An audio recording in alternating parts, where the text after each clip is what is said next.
जय हिंद एवरीवन। तो आज हम लोग स्टार्ट कर रहे हैं पॉलिटिकल साइंस, और आज हम आपको पढ़ाएंगे पॉलिटिकल साइंस का सबसे इम्पोर्टेंट पूरा पॉलिटिकल साइंस जिस पे बेस्ड है कॉन्स्टिट्यूशन पे। तो आज हम लोग पढ़ेंगे इस क्लास में क्या, इंडियन कॉन्स्टिट्यूशन। देखिए, इंडियन कॉन्स्टिट्यूशन की अगर बात करें तो इसमें हम लोग देखेंगे कि इसमें 395 हमारे आर्टिकल्स हैं, जिसको हम लोग अनुच्छेद बोलते हैं, और हमारे 22 भाग हैं, पार्ट्स हैं। उसके बाद हमारी 12 अनुसूचियां हैं, जिनको हम लोग शेड्यूल बोलते हैं। तो यही उस चीज़ को मिला के क्या बन जाता है हमारा भारत का संविधान। कि हमारे भारत के संविधान में 22 भाग हैं, 395 आर्टिकल्स हैं, एंड क्या है 12 अनुसूचियां हैं, ठीक है। और यही जो भारत का संविधान है, यही पूरा पॉलिटिकल साइंस में। तो लोग कहते हैं कि पॉलिटिकल साइंस बहुत टफ है, इसमें ये है प्रशासन के बारे में, गवर्नमेंट के बारे में, ये सब चीज़ें हम लोग को कॉन्स्टिट्यूशन के अंडर में पढ़नी पड़ेगी। तो हम लोग स्टार्ट करते हैं इंडियन कॉन्स्टिट्यूशन।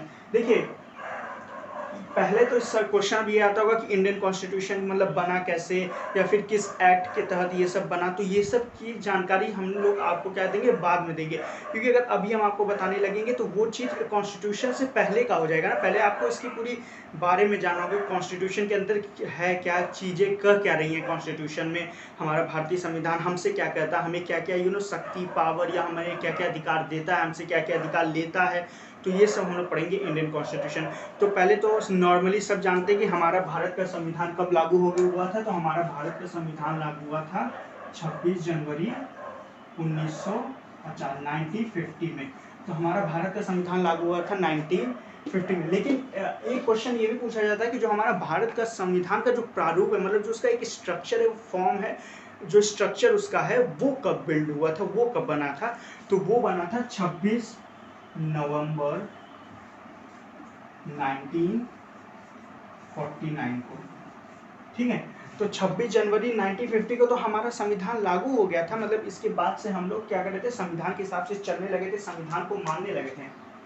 बट 26 नवंबर 1949 को क्या हुआ था, इसका स्ट्रक्चर तैयार हो गया था हमारे संविधान का, कि हमारा संविधान इस तरह से होगा, इस तरह से इसमें बातें कही गई हैं, इस तरह से बताया गया कि हमारे संविधान में क्या होना चाहिए, क्या नहीं। और इसकी जो बैठक है, मतलब एक तरह से देखें तो 144 दिन, 144 दिन बहस चली, और ये संविधान हमारा 2 साल 11 महीने 18 दिन 18 डेज।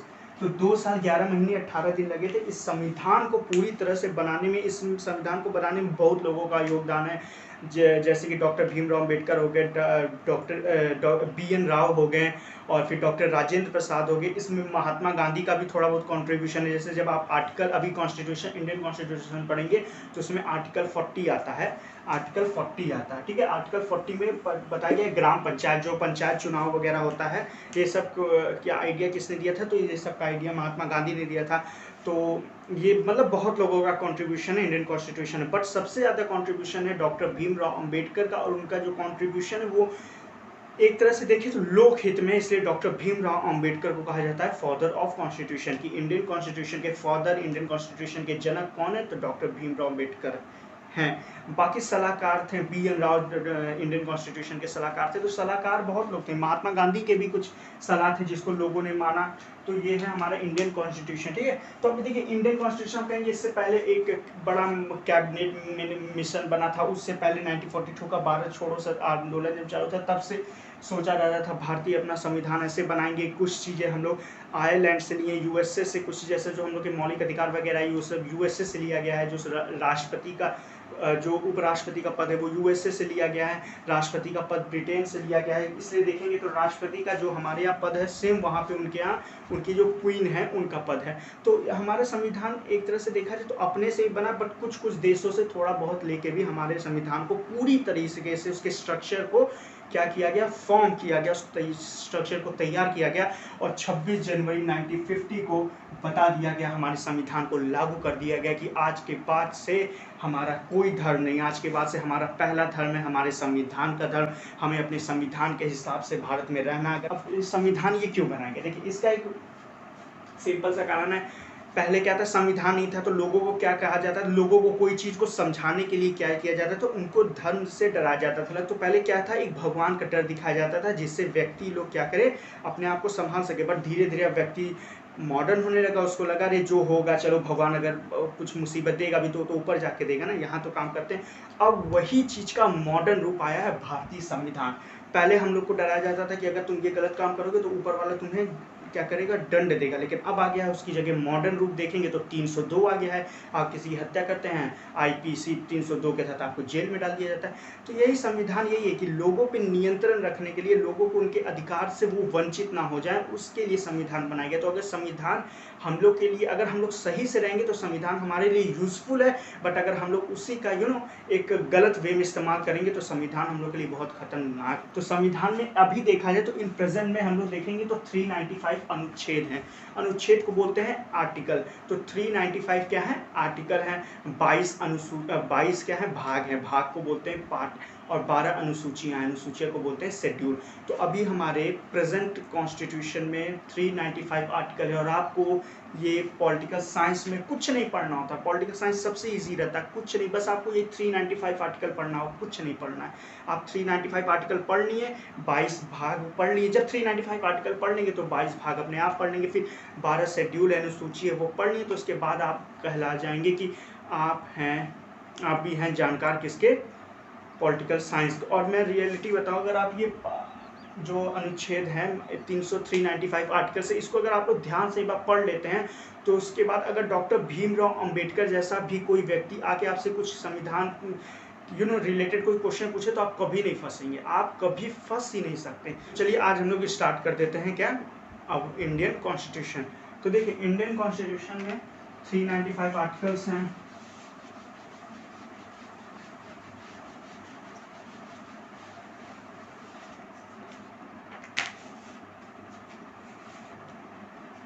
देखिए अब इंडियन कॉन्स्टिट्यूशन की बात करें तो इसमें देखेंगे तो पार्ट, इंडियन कॉन्स्टिट्यूशन के पार्ट, तो इंडियन कॉन्स्टिट्यूशन के अगर आप लोग पार्ट देखेंगे तो पार्ट कितने हैं, 22, जिसको हम लोग बोलते हैं भाग। पार्ट कितने, 22 भाग। फिर आर्टिकल कितने हैं, आर्टिकल हैं 395, ठीक है। और शेड्यूल, शेड्यूल जिसको हम लोग बोलते हैं अनुसूची। अनुसूची कितनी है, तो 12 है अनुसूची।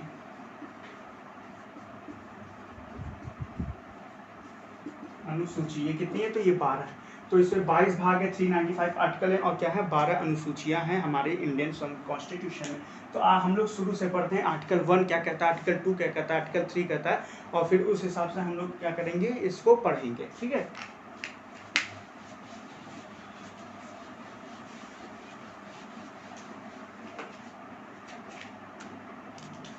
देखिए एक आर्टिकल होता है, एक आईपीसी होता है। देखिए एक आर्टिकल होता है, एक आर्टिकल होता है, ठीक है। एक आर्टिकल होता है, एक होता है आईपीसी, ठीक है। तो ये जो आर्टिकल होता है, आर्टिकल हमारे 1 से कितने हैं, 395, ठीक है। लोग कंफ्यूज हो जाते हैं आर्टिकल क्या होता है, आईपीसी क्या होता है, ठीक है। आर्टिकल संविधान के बारे में बताता है, और जो आईपीसी होता है ये कानून के बारे में बताता है कि पुलिस हम लोग को जिस हिसाब से दंड देगी उसको हम लोग किसको रखते हैं, आईपीसी के सेक्शन। बट कॉन्स्टिट्यूशन हमें किस, जो संविधान है हमारा, वो हमें किस हिसाब से दंड देगा, तो वो आर्टिकल के हिसाब से। हम लोग उल्लंघन इसका करते हैं, हम लोग उल्लंघन मतलब हम लोग कोई भी चीज़ गलत करते हैं वो आर्टिकल का, जैसे हम लोग आर्टिकल 39 जैसे आर्टिकल 40 है ग्राम पंचायत, उसको जो कोई नहीं माना तो फिर उस पर आईपीसी लगेगा। मतलब हम लोग जो गलतियां करते हैं वो आर्टिकल में करते हैं गलतियां, लेकिन जब हम लोग को दंड मिलता है तो आर्टिकल के हिसाब से नहीं मिलता, वो दंड हम लोग को आईपीसी के हिसाब से मिलता है। जैसे आर्टिकल 21 बोलता है हमारी, मतलब हम लोग को क्या है, प्राण की स्वतंत्रता, हम लोग को जीने की क्या है, स्वतंत्रता, हम लोग खुल के कहीं भी जी सकते हैं। लेकिन अब आपको कोई आ गया चाकू मार के मार दिया तो उसके बाद क्या होगा, तो क्या आर्टिकल 21 तो आपको बोला है कि जीने की स्वतंत्रता है ना, अब आपको कोई जीने की स्वतंत्रता छीन लिया तो अब उसको क्या देंगे, पनिशमेंट देंगे, तब आप लोग जाएंगे आईपीसी में। तो आईपीसी 302 कहता है इनको मारा गया है, तो आईपीसी तो 302 कहता है इनको हत्या की गई, यानी इनको जाओ जेल में डाल दो। तो आर्टिकल क्या है, आर्टिकल का अगर हम लोग उल्लंघन करते हैं, इसका डिसरिस्पेक्ट करते हैं, तो जो दंड हम लोग को जो पनिशमेंट मिलता है वो आईपीसी देती है पनिशमेंट। तो समझ गए ना what is the difference between article IPC. Article का हम लोग क्या करते हैं, आर्टिकल को अगर कोई मानेगा नहीं तो उसका दंड उसको मिलेगा, तो वो आईपीसी के सेक्शन में मिलेगा, जिसको नहीं बोलते सेक्शन धारा 302 के तहत इस मुजरिम को फांसी की सजा सुनाई जाती है। तो ये हो गया आपका। अब देखिए इसमें आर्टिकल 1 है, आर्टिकल 2 है, आर्टिकल 3, आर्टिकल 4। देखिए इसमें पार्ट 1, 2, 3 जैसे पार्ट 1 है, ठीक है, पार्ट 1 में संघ और राज्य की चर्चा है, संघ और राज्य की चर्चा। संघ बोलते हैं यूनियन को, राज्य बोलते हैं स्टेट को। तो अब पार्ट 1 बोलता है, पार्ट 1 आर्टिकल नहीं बोल रहा अभी, पार्ट 1 बोलता है जो हमारा स्टेट है वो क्या है, जो हमारा जो हमारी कंट्री, जो हमारा भारत है वो यूनियन है। किसका यूनियन है? स्टेट का। भारत क्या है? तो भारत राज्यों का संघ है, भारत राज्यों का संघ। देखिए एक जगह आप लोग कंफ्यूजन होंगे, एक जगह आता है फेडरल, एक जगह आता है फेडरल, ठीक है। तो फेडरल मतलब भी संघ ही होता है, FEDRAL, फेडरल मतलब भी संघ ही होता है, और यूनियन मतलब भी संघ होता है। बट फेडरल यूनियन, देखिए फेडरल का मतलब भी हिंदी में संघ होता है, यूनियन का मतलब भी हिंदी में संघ होता है। बट डिफरेंस तब क्या होता है फेडरल और यूनियन में? तो देखिए फेडरल क्या होता है, फेडरल वो ग्रुप रहता है, मतलब फेडरल भी एक तरह से यूनियन रहता है, एक दूसरे का ग्रुप रहता है, बट ऐसा ग्रुप जो किसी समझौते के तहत एक दूसरे से जुड़ा हो, तो उसे हम लोग कहते हैं क्या? फेडरल। देखिए तो फेडरल और यूनियन में डिफरेंस क्या होता है? जो फेडरल रहता है और यूनियन रहता है, दोनों का मतलब संघ रहता है, बट अब दोनों में कुछ तो डिफरेंसेस होंगे। तो देखिए डिफरेंसेस क्या होता है, जो फेडरल रहता है वो भी एक संघ रहता है, बट उसमें जो लोग एक दूसरे से ग्रुप में रहते हैं, जुड़े रहते हैं, वो किसी ना किसी एक समझौते के वजह से जुड़े रहते हैं उससे। फॉर एग्जाम्पल, इसका सीधा एग्जाम्पल है अमेरिका। देखेंगे आप अमेरिका में टोटल 50 स्टेट्स है, और वो जो 50 स्टेट्स है वो एक दूसरे से जुड़े हैं, बट एक समझौता एक के तहत जुड़े हैं, उनके बीच में एक समझौता किया गया कि देखिए हम लोग जुड़े। इसलिए आप देखेंगे तो अमेरिका का फ्लैग अलग है, बट जो उनके 50 कंट्रीज हैं उनका भी एक अलग सेपरेट फ्लैग है, उनका जो कॉन्स्टिट्यूशन है वो भी एक सेपरेट है। तो फेडरल का मतलब होता है कि आप जुड़े तो हैं, बट एक समझौते के तहत जुड़े हैं। अगर आपका मन करेगा तो आप उस समझौते से हट सकते हैं, तो उसको बोलते हैं फेडरल। फॉर एग्जांपल जैसे देखिए ये ईंट है, देखिए ये ईंट है ना, ये ईंट है, ये है ईंट। अब तो देखेंगे गांव में ऐसे ईंटें लगाई जाती हैं, ये गांव में क्या होता है, गांव में ऐसे ईंट वगैरह लगाए जाते हैं गांव में ऐसे। तो ये जो ईंट आपको दिख रहा है ये क्या है? ये फेडरल ईंट है। आप जब मन चाहे इसमें से एक ईंट ऐसे निकाल सकते हैं। तो वही होता है, फेडरल भी यूनियन ही है, ये भी तो यूनियन है, ग्रुप है, बट ये एक समझौते के तहत है, जब मन करेगा आप एक ठो निकाल लेंगे। बट अगर इसी पे आप फिर प्लास्टर लगवा देते, इस पर अगर जैसे आप प्लास्टर चलवा दिए, तो प्लास्टर चलवाने के बाद अब ये यूनियन बन गया, अब ये फेडरल से क्या बन गया? यूनियन। अब आप इसके ईंट को निकाल नहीं सकते, पहले आपको ये से ठोक के प्लास्टर को निकालना पड़ेगा, जो प्लास्टर लगा उसको ठोक के प्लास्टर गिराना पड़ेगा, फिर ईंट आएंगे तो उसके अंदर आप देखेंगे तो सीमेंट से एक दूसरे को चिपकाया गया होगा, तो फिर सीमेंट हटाना पड़ेगा तब निकालना पड़ेगा।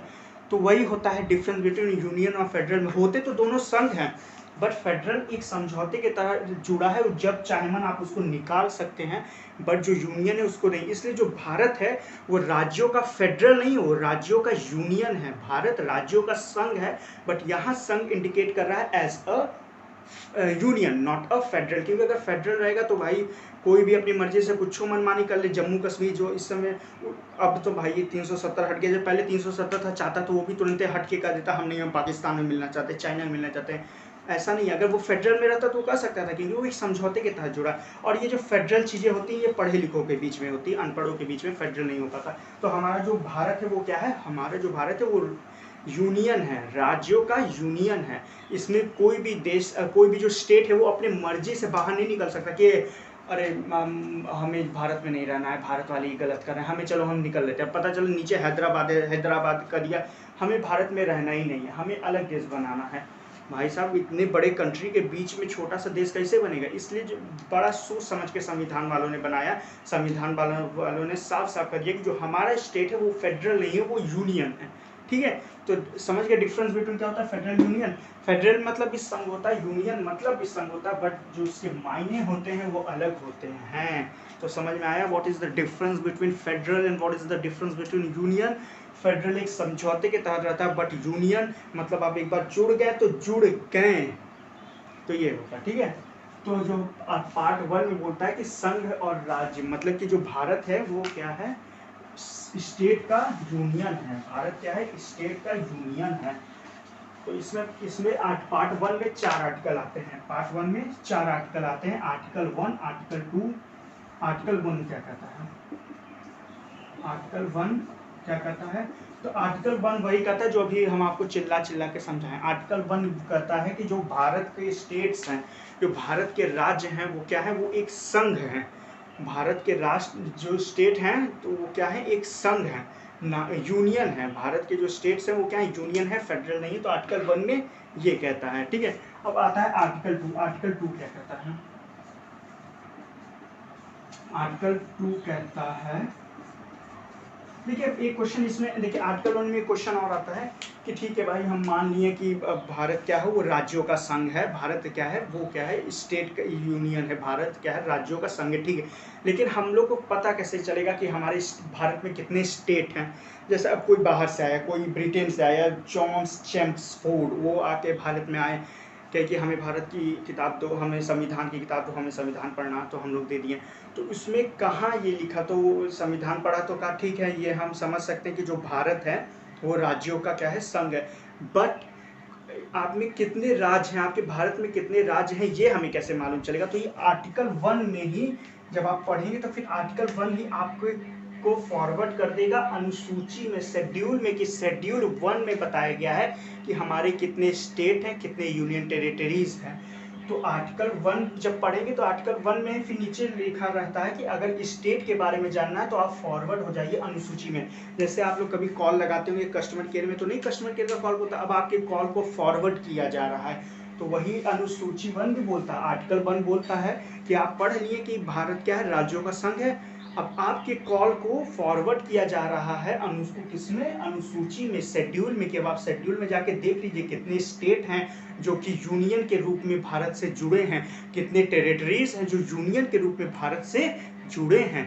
तो आर्टिकल 1 में हमारे स्टेट और हमारे यूनियन टेरिटरीज की भी चर्चा है। देखिए हमारे यहाँ 3 है। पहला है स्टेट, दूसरा है यूटी यानी यूनियन टेरिटरी, और तीसरा है रिजर्व एरिया यानी अर्जित क्षेत्र। देखिए स्टेट है हमारे कितने? 28 स्टेट हैं।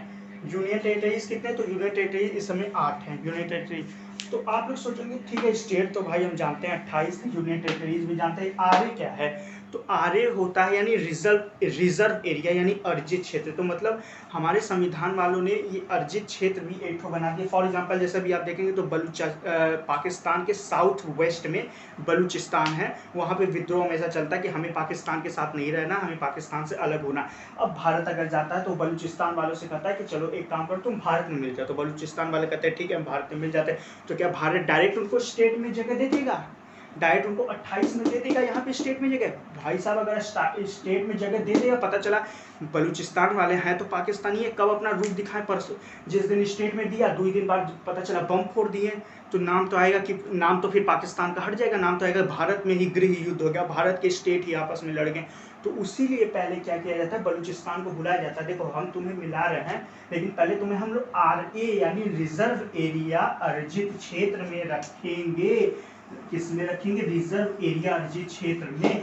और उसके बाद हम तुम्हें 2-4 साल रखेंगे। उसके बाद जब हम देख लेंगे नहीं तुम हमारे भारत में मिलने के लायक हो तो तुम्हें हम लोग स्टेट का दर्जा देंगे, अदरवाइज हम लोग तुमको यूनियन टेरिटरीज में डाल देंगे। यूनियन टेरिटरीज में डालने का मतलब ये होता है कि यूनियन टेरिटरीज में जो यूनियन टेरिटरीज के बाद अपनी खुद की पावर नहीं रहती, उसको डायरेक्टली सेंट्रल गवर्नमेंट क्या करता है? उसको कंट्रोल करता है यूनियन टेरिटरीज को। तो इसीलिए रिजर्व, देखिए मतलब संविधान वालों ने कितना बेहतरीन बनाया कि अगर आपको किसी को मिलाना हो तो पहले आप उसको रिजर्व एरिया में रखिए। पहले उसको, जैसे कोरोना में आपके यहाँ कोई घर आएगा तो आप लोग क्या करेंगे? जाके तुरंत मिल जाएंगे, अरे आओ मिलते हैं। पहले आप कहेंगे तुम 14 दिन तक क्वारंटीन रहो। तो वही चीज़ करते हैं भारत वाले, पहले से ही क्वारंटीन जानते हैं। वो पहले ही से कहें अगर आपको किसी कंट्री के स्टेट को अगर अपने में मिलाना है तो पहले आप उसको आरए रिजर्व एरिया में क्वारंटीन करिए 2-4 साल 6 साल, जब तक उसके अंदर का आतंकी वायरस पूरी तरह मर ना जाए उसको रिजर्व एरिया में रखिए, और जब आपको लगे नहीं अब ये स्वस्थ हो गया है, अब ये हम लोग की तरह हो गया है, अब इसके जो आतंकी वायरस इसके अंदर थे, जो उसके दिमाग में थे, वो सब निकल गए हैं, तब आप इसको रैंकिंग दे दीजिए। रैंकिंग इन द सेंस आप लोग इसको समझिए कि नहीं अभी भी थोड़ा इसको और इलाज की ज़रूरत है, तो उसको यूनियन टेरिटरीज में डाल दीजिए। अगर आपको लगे नहीं भाई साहब ये तो एकदम ठीक हो गया, एकदम फिट हो गया, तो आप इसको स्टेट में डाल दीजिए। तो ये है हमारे संविधान बनाने की दिमाग। सोचिए उस समय लोग कितना दिमागदार थे, कितने हिसाब से संविधान को बनाया है, सोच के उस समय के लोगों ने संविधान बनाया कि सबका भला होगा, जो गलत करेगा उसको तो पूरा खत्म ही कर दिया जाएगा, जो गलत करेगा उसको भारत से बाहर। तो देखिए स्टेट यूनियन टेरिटरी, ये रिजर्व एरिया यानी अर्जित क्षेत्र, ये सब किसमें, ये भी आर्टिकल 1 में ही आते। आर्टिकल 1 आप पढ़ेंगे तो उसमें लिखा रहेगा कि भारत राज्यों का संघ है। भारत क्या है, India is the union of state, ठीक है। फिर उसी में नीचे लिखा रहेगा कि आपके कॉल को फॉरवर्ड किया जा रहा है अनुसूची 1 शेड्यूल 1 में। यहाँ जाके आप एक बार देख लीजिए, चेक कर लीजिए, रीचेक कर लीजिए कि आपकी भारत में कितने स्टेट हैं, कितने यूनियन टेरिटरीज हैं और कितने आ रहे हैं। अब एक भी नहीं है भारत में, रिजर्व एरिया को एक भी नहीं है।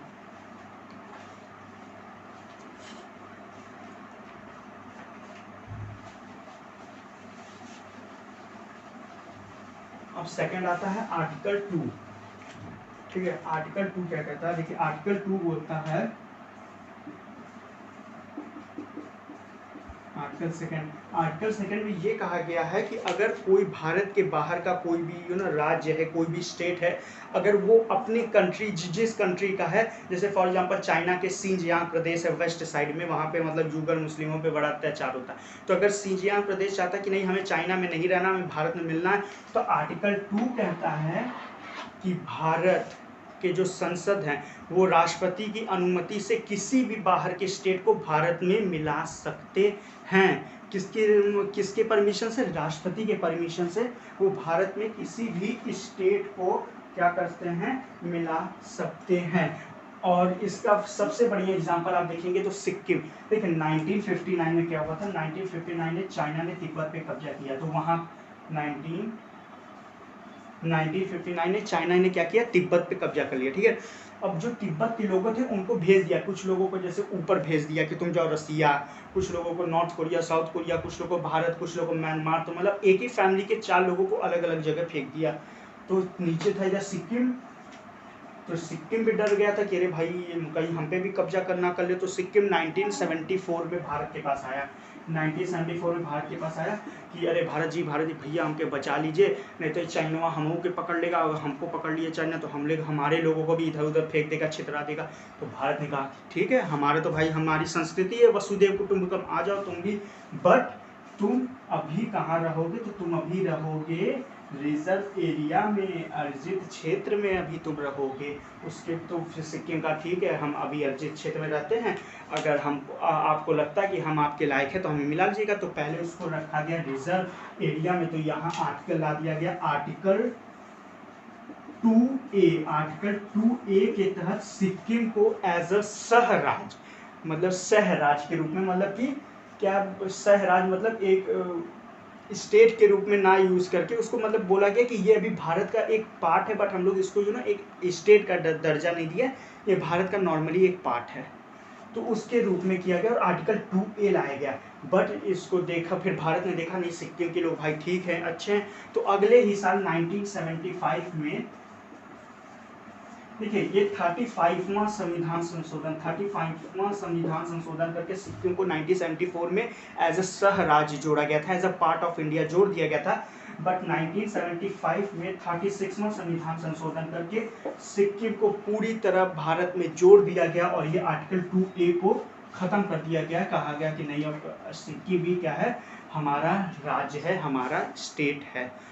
तो आर्टिकल 2 में यही बोला गया है कि जो संसद है, जो भारत की संसद है, वो किसी भी बाहरी राज्य को अपने में मिला सकती है राष्ट्रपति की अनुमति। Punjab east Patiala state union उसको तोड़ के उत्तराखंड बनाया गया था, उसी हिमाचल प्रदेश बनाया गया था, सॉरी, उसी को तोड़ के हरियाणा बनाया गया था, और उसी को तोड़ के पंजाब बना गया था। चंडीगढ़ भी उसी में से निकला है, पेप्सू में से, Punjab east Patiala state union से। तो ये सब आर्टिकल 3 में, फिर आर्टिकल 4 में है। तो ये सब हम लोग चर्चा करेंगे, इसके बारे में हम लोग डिस्कशन करेंगे नेक्स्ट क्लास में। तब तक आप लोग इसको पढ़िए और घर पे रहिए। Thank you. जय हिंद।